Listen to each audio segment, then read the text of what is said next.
Bonjour et bienvenue sur la chaîne du culte du dé. Aujourd'hui une vidéo sur Aristeia. Ouais, à chaque fois vous allez avoir une petite chanson. C'est horrible, hein. Donc aujourd'hui une vidéo sur cette petite boîte d'extension. C'est la première extension pour le jeu Aristeia.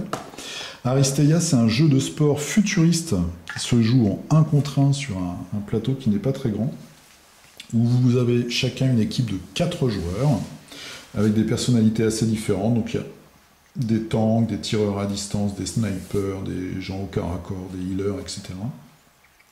Si vous voulez voir une présentation de ce jeu, vous avez déjà 3 grosses vidéos en français.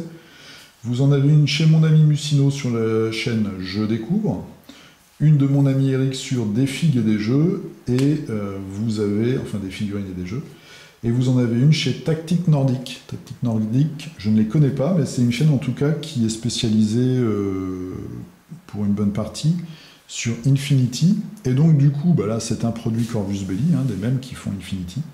Donc ils ont fait une vidéo sur Aristeia et aussi une vidéo de peinture. Qu'est-ce que vous avez dans cette boîte? Eh bien, vous allez avoir 4 personnages. Leur calendrier, c'est de sortir une boîte comme ça tous les trimestres. Je suis sûr qu'ils vont s'y tenir. Ils ont déjà présenté celle qui viendra après. Donc 4 personnages avec leurs cartes. Ce que je trouve bien dans ce jeu, c'est que vous pouvez zapper des extensions. Donc si par exemple vous avez des personnages qui ne vous plaisent pas, vous n'êtes pas obligé d'acheter l'extension pour avoir des cartes. Parce que sur des jeux comme par exemple, que je vous dise pas de bêtises, X-Wing, Armada, tous les jeux FFG en fait. Les jeux comme Légion, ça va être la même chose. Imperial Assault, ou alors le jeu d'affrontement assez simplifié là, de Game Workshop, Chessfire, je sais pas quoi. Vous avez un jeu de base qui est pas très onéreux. Après, vous avez plein de petites extensions. Sauf que dans les petites extensions, vous avez des boîtes, enfin des cartes, pardon, qui peuvent fonctionner pour tout le monde et qui potentiellement, pour certaines d'entre elles, sont très puissantes. Donc tout le monde veut mettre cette fameuse carte dans son jeu, dans son deck, dans la construction de son équipe. Et du coup, soit vous êtes un vil criminel et vous allez sur un forum pour demander à ce qu'on vous envoie le scan de la carte. Oh, c'est très très mal. Ou alors, eh bien, il faut acheter un produit qui ne vous tente pas forcément, mais que vous achetez juste pour les cartes, pour les plus collectionneurs d'entre vous. Là, c'est pas le cas. Dans la boîte, vous allez avoir donc les figurines des personnages. Je vais vous en parler tout de suite. La carte du personnage, et vous avez donc les 4 cartes qui viennent avec chaque joueur. Et quand vous construisez votre équipe, vous devez en choisir 2 que vous allez mettre dans votre deck de cartes. Et en plus, vous avez 10 cartes génériques. Alors, au niveau des figurines, moi je vais peut-être dans le futur vous faire un petit avis critique sur la boîte de base. En tout cas, tout ce que je peux vous dire, c'est que dans la boîte de base, j'étais un petit peu déçu par les figurines. Par rapport déjà au métal de Corvus Belli qui est très très bon. Là, le plastique était un peu, voilà, j'en ai qui sont pas mal tordus, il y a un peu moins de détails, etc., etc. Les socles sont très moches. Et d'après moi, il pourrait vraiment faire d'ailleurs un effort sur les socles, de faire des socles spéciaux pour ce jeu.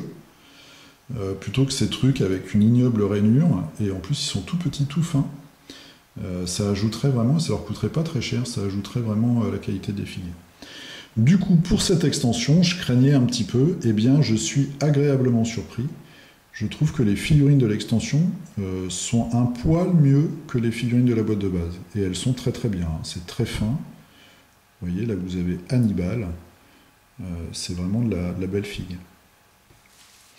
Alors, Hannibal, on va parler rapidement, je vais rapidement vous parler des personnages pour vous donner un petit peu leurs identités, leurs caractéristiques. Lui, c'est un personnage de leader. Il va avoir une mécanique sur les lignes de vue, une mécanique aussi sur les activations, et puis une mécanique un petit peu de régénération de deck. Alors, qu'est-ce qu'il a comme pouvoir déjà?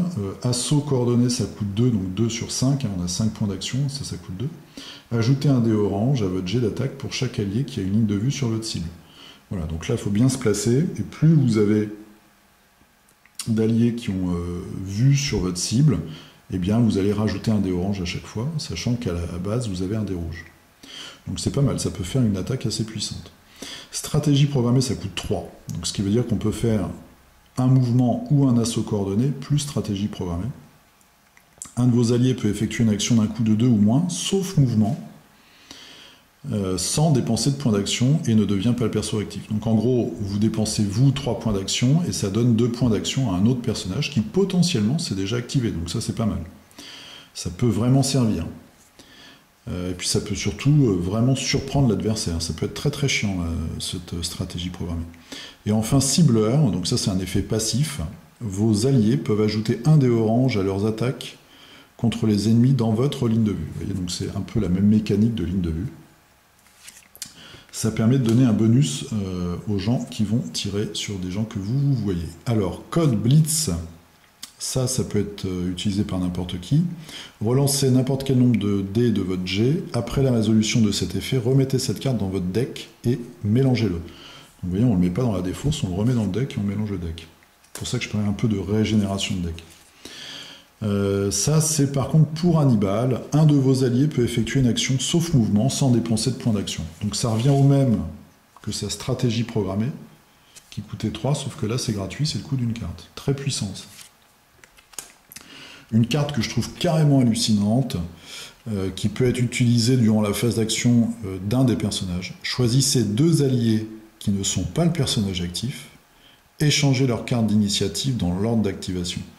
Donc ça veut dire que si par exemple vous êtes 2 ou 3e dans l'ordre d'activation, vous pouvez échanger la carte, vous pouvez redonner une activation complète à un de vos joueurs qui a joué pendant ce tour. Par exemple, vous avez Valkyrie qui fonce dans le tas et elle s'arrête à 1 point de mouvement, enfin bon, il y a d'autres solutions, mais vous avez envie d'activer quelqu'un 2 fois, dans le même tour, bah là c'est possible. Vous allez sacrifier l'activation d'un autre joueur, celui que vous mettez en dernier, mais par contre vous pouvez réactiver un personnage. Et évidemment, quand vous avez cette carte en main, il faut penser au début du round, enfin du tour, à l'ordre d'activation, qui va être très très important. Mais je trouve que cette carte est particulièrement puissante. Et enfin, time out, mélangez votre pile de défausse dans votre deck, puis retirez cette carte du jeu au lieu de la défausser. Donc là c'est vraiment... vous avez laissé passer, vous avez déjà joué pas mal de cartes qui vous intéressent, vous savez que les plus intéressantes sont passées, vous jouez ça, et vous régénérez d'une certaine façon votre deck. Donc très intéressant, je trouve que ce personnage-là est vraiment bien, il y a vraiment des bonnes idées sur ce fameux Hannibal. Ensuite, Valkyrie. Alors, Valkyrie, elle est très très grande, une assez belle figurine, j'aime pas trop le traitement trop simple, je trouve, derrière du pantalon. Une figurine un peu plate, mais une fois qu'elle sera redressée et peinte, elle est vraiment très très chouette. Donc une Valkyrie avec une grosse hache à 2 mains. Moi, c'est celle qui m'a fait acheter la boîte. Alors, Valkyrie, bon, bah, c'est un tank offensif, on va dire. Charge de la Valkyrie, ça coûte 3. Ajoutez un dé orange, donc c'est un dé rouge, à votre jet de dé pour chaque point de mouvement, jusqu'à un maximum de 3. Donc c'est une charge. Vous bougez de 3. Et donc ça vous fait 3 oranges, 1 rouge. Quand je dis une charge, il faut dépenser les 2 points de mouvement avant. Donc c'est vraiment une mono-action en fait. Hein, que je ne vous dise pas de bêtises, ouais c'est ça. Donc en fait, vous bougez donc, de 3 cases, vous arrivez au contact, et là, ça vous fait 3 oranges plus 1 rouge, et vous avez fait toutes vos actions par contre. Avant la phase de switch, annulez un bouclier, ok, et après la résolution de cette attaque, vous pouvez bouger de 1. Okay. Ensuite, Frostbite, ça coûte 2, impose l'état immobilisé à tous les ennemis à portée, donc c'est 1, donc tous ceux qui sont adjacents. Et enfin, il y a 2 effets passifs, il y en a qui est énorme. Ajoutez un dé bleu à vos jets de dés pour chaque ennemi immobilisé. Okay. Mais c'est surtout les effets ennemis ne peuvent pas vous placer ou vous déplacer. Ça, c'est énorme. Contre XR, par exemple, de la boîte de base, qui est pour moi un des persos les plus puissants, même si elle n'a pas d'attaque, qui s'amuse à bouger tout le monde. Valkyrie, elle est indéboulonnable, quoi. Vous êtes sûr d'avoir un perso à l'endroit que vous voulez, dans la zone de but, il faudra la zigouiller pour gagner les points, quoi. Mur de glace, voilà, ajoutez 2 dés bleus, rien de spécial. Souffle d'Odin, gagnez 3 points de mouvement. Donc ça, potentiellement, vous l'utilisez avec la charge, vous dépensez la carte, vous faites 3 points de mouvement, vous avez vos 3 dés orange. C'est orange ou jaune? Là, c'est orange. Et il vous reste 2 points d'action derrière. Donc cette carte-là, la charge. Donc vous bougez de 3, vous faites la charge qui coûte 3 points, vous mettez les dégâts, et après, vous pouvez encore avoir 2 points pour faire un frostbite. Ouais, il faut faire ça dans l'autre sens. Il faut bouger de 3, faire un frostbite, faire une charge de la Valkyrie, et comme ça, vous rajoutez encore un dé bleu sur vos dégâts. C'est assez énorme. Frostburn. Alors, c'est Valkyrie. Impose l'état immobilisé à une cible à portée 1-5. Ok. Et alors celle-là, elle est énorme. Pour moi, c'est la carte offensive la plus puissante du jeu jusqu'à maintenant. Cri de la Valkyrie. Donc c'est Valkyrie inflige 2 blessures à une cible à portée 1-5, qui a déjà des marqueurs blessures. Ah, c'est des marqueurs. Je croyais que c'était au moins un marqueur. Non, c'est des marqueurs. Ouais, donc en gros, il faut un perso qui ait au moins 4 points de vie et qui soit déjà pris 2 points de dégâts. Mais c'est quand même énorme, quoi. Pour achever quelqu'un, c'est juste super. Le troisième personnage, Senior Massacre. Donc ça, c'est un perso qui existe déjà dans le jeu Infinity. Je crois qu'il a déjà eu 2 figurines différentes. Et qui est fortement inspiré de Deadpool. Donc une chouette figurine, vous voyez. Donc il a un masque en forme de tête de mort. Beaucoup de détails. Mais la qualité au rendez-vous, là, il n'y a pas de souci. Avec son katana, son flingue. Alors, lui, ça va être un personnage qui va jouer au corps à corps et qui va jouer avec l'état provoqué. Donc, provoqué, en fait, c'est un taunt. Votre adversaire est obligé de vous prendre vous comme cible. Pour 2, ajoutez un dé orange à votre jet de dés si la cible est provoquée par n'importe quel personnage. Bon, il y a déjà un rouge, un orange, un jaune. Donc ça, c'est son attaque. Impose l'état provoqué à 1, donc c'est une habilité. Il provoque. 2, Tangana, placez-vous sur une case adjacente à la cible si elle est provoquée, avec une distance de 1 à 4. Donc ça fait un saut, en fait, et puis vous pouvez vous mettre adjacent. Et enfin, régénération, vous regagnez un point de vie à chaque début de round. Donc, moi je parle pas espagnol. Es hora de armar el bonche, peut-être. Donc c'est pour lui, jusqu'à la fin de votre activation, Tangana, donc c'est le fait de se déplacer de 4 pour être adjacent à une cible provoquée, peut cibler des ennemis qui sont sous l'effet de n'importe quel marqueur éteint. Donc ils ont n'importe quoi, on peut y aller. Celle-là, elle est énorme aussi. Kiss my sexy ass. Tous les ennemis dans l'hexadome, donc l'hexadome c'est le plateau de jeu, se voient imposer l'état provoqué par Senior Massacre. Ça c'est juste énorme en fait. Tous les personnages de l'équipe adverse sont provoqués par lui, donc théoriquement ils ne peuvent attaquer que lui. Après on peut enlever les états bien sûr, avec certaines habilités. Régénération épique. Soigner tous les dégâts de Senior Massacre. Bon lui, il faut qu'il se fasse buter.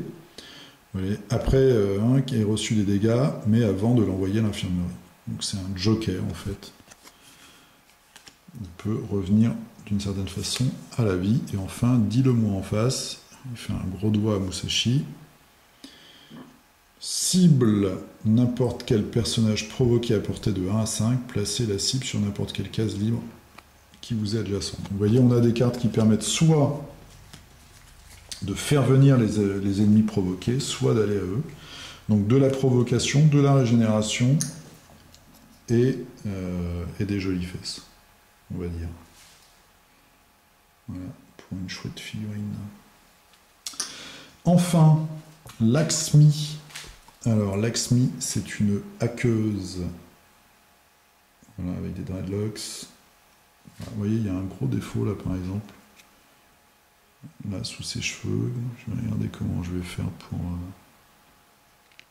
pour couper ça. Elle a un truc dans la main, c'est une sorte de mini tablette. Voilà, sinon très chouette, une armure un peu cyber, grands cheveux. Voilà. Alors, elle va jouer sur 2 nouveaux états. Donc on a des petites cartes. L'état étourdi. Les cibles affectées par cet état doivent enlever une réussite à chacun de leurs jets avant l'activation des switches. Donc on enlève des réussites. Et à contrario, pardon, l'état concentré, les cibles affectées par cet état peuvent le retirer avant de faire un jet pour ajouter un dé jaune.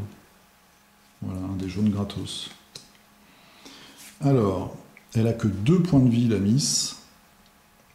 Donc, premier pouvoir qui coûte 1. Donc c'est un peu comme Exer en fait. 3 dés jaunes, 0 à 5 de portée. Impose l'état sonné ou concentré à la cible.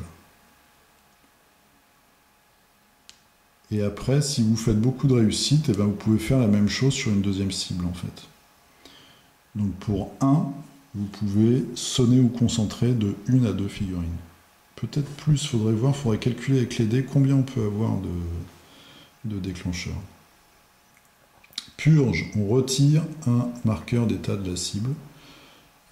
0 à 5, donc ça c'est pas mal, ça coûte que 1. Et enfin, un passif. Au début de la phase d'action de n'importe quel allié, vos alliés peuvent se retirer un marqueur concentré afin de se retirer un autre marqueur d'état. Voilà, donc c'est une espèce de soin aussi, enfin de rebuff, on va dire. Qu'avons-nous comme carte? Alors, Kaléidoscope. Donc ça c'est pour Laxmi. Impose l'état sonné à tous les ennemis à portée 1-7. Voilà. Donc je vous rappelle, l'état sonné, c'est vous devez enlever une réussite. Team Upgrade. Durant la phase d'action de Laxmi, on donne l'état concentré à tous les alliés dans l'hexadome, où qu'ils se trouvent. Donc on leur rajoute un dé jaune. Donc c'est potentiellement un perso qu'on va jouer en premier. Bon, je ne suis pas encore un grand stratège sur le jeu, mais il y a plein de petits raffinements, c'est sympa. Atome, donc ça c'est une carte que tout le monde peut jouer. Choisissez un dé orange, bleu ou jaune du jet de votre adversaire. Le jet de votre adversaire se réduit à ce dé uniquement. Votre adversaire ne peut pas ajouter plus de dés à son jet. Voilà. Donc en gros, ça lui fait... Alors c'est avant, avant que l'adversaire effectue un jet de dé. Donc il y a encore une possibilité qu'il fasse un super jet sur le dé que vous avez gardé. Mais bon, c'est sympa. Mais c'est pas une carte que je mettrais. Team Reset. Team Reset, durant la phase d'action de l'un de vos personnages, retire tous les états de tous vos alliés. Donc, potentiellement, ça peut enlever aussi les états positifs, mais c'est quand même très puissant. Si en face, vous avez une équipe qui met pas mal d'états, pour elle, je pense que je choisirais les 2 premiers, Kaléidoscope et Team Upgrade. Voilà, donc j'ai fait le tour de cette première extension pour le jeu Aristeia, donc qui s'appelle Soldiers of Fortune, The Ultimate Sports Show. Voilà. Donc toutes les petites cartes, on a également les petites cartes d'activation, évidemment. Je ne vous ai pas montré, mais dans la boîte, vous avez tout un tas de jetons, qui sont les jetons d'état, les petits jetons qu'on rajoute en fait suite à cette extension. Voilà, il y a les jetons de provocation, de massacre par exemple. Donc il y a tout ce qu'il faut dans la boîte. Et ce qui est bien, voilà, c'est que c'est pas une extension qu'il faut acheter absolument pour jouer au jeu. Bientôt il y aura plein, je pense que le jeu marche pas mal parce qu'il est assez simple et très agréable. Quand il y aura 5 ou 6 extensions, vous n'êtes pas obligé de tout acheter pour avoir les règles au complet, je vais dire. Si les persos ne vous plaisent pas, vous la zappez l'extension et puis voilà, il n'y a pas de drame.